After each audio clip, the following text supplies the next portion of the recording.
Сегодня мы рыхтуем борщ по рецепту Лидии Ярмошиной, старшыні Центральной выборчей комиссии. Для этого нам потребны цибуля, бураки, морква, бульба, капустка, чорнослив, але ж зусім не трэба мяса, что меня вельмі здзіўляе. Ну, пачинаем готовить.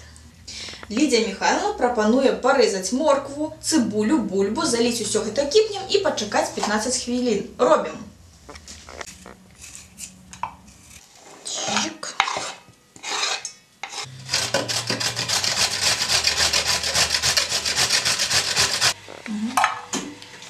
Згодна з рецептом Лідії Ярмошиної, усю гародніну треба бланшировать. Я вельмі сумнівалася, што гэта значыць, і таму спыталася ў Вікіпедыі. Там сказалі, што гэта значыць, што трэба абдаць гародніну парам ці вось кіпнем і ў закрытай пасудзе ўсё гэта патрымаць 15 хвілін. Паралельна мы рыхтуем борщ з пакета. Так, засыпаем. Тут вельмі просты рэцэпт, тут усё адкрываеш, засыпаеш.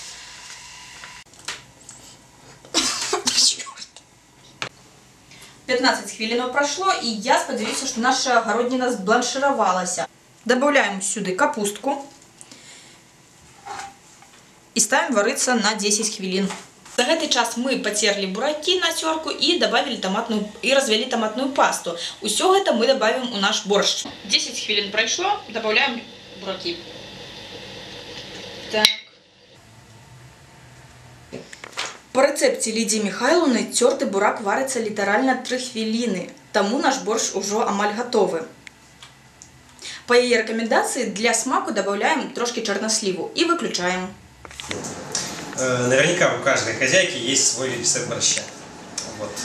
Но сегодня я, как повар ресторана «Каменица», хочу поделиться с вами секретом приготовления нашего фирменного борща. Как бы то ни было, любой борщ должен быть со свеклой. Вот здесь мы видим эти прекрасные продукты, такие как вот свекла, картошка, лук, морковь. Конечно же, капуста, без нее никакой борщ не получится. Вот. Чтобы его приготовить, нам нужно эту свеклу обязательно натереть и протушить. Обжарить обязательно лук и морковку вместе. Для этого нам также понадобится картошка. Ее мы нарежем мелким кубиком, вот здесь вы можете ее увидеть. После этого поставим кипятиться воду, вот, забросим туда нашу уже нарезанную капусту и картошку. После того, как она сварится, вот, где-то минут за 20 до готовности, мы уже добавим наши овощи пассерованные, нашу свеклу. Добавим мы туда еще пассерованную томатную пасту, вот, и немножко разбавленной в воде муки. Это для того, чтобы наш борщ стал немножко гуще, насыщеннее. Вот. Также нам понадобится копченая грудинка, вот сальца.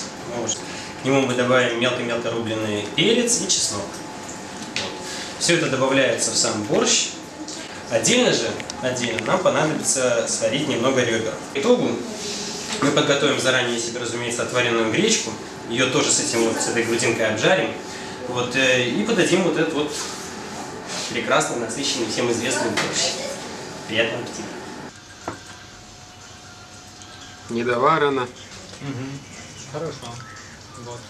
Давайте тогда потом. Борщом не пахнет. Милый нет. Мяса нема. Наши корреспонденты паспрабавалі все 3 борщи и больше подобали борщ из ресторана. А вот мой борщ по рецепту Лидии Ярмошиной и борщ из пакета не сподобался, мо не хапіла сметанки.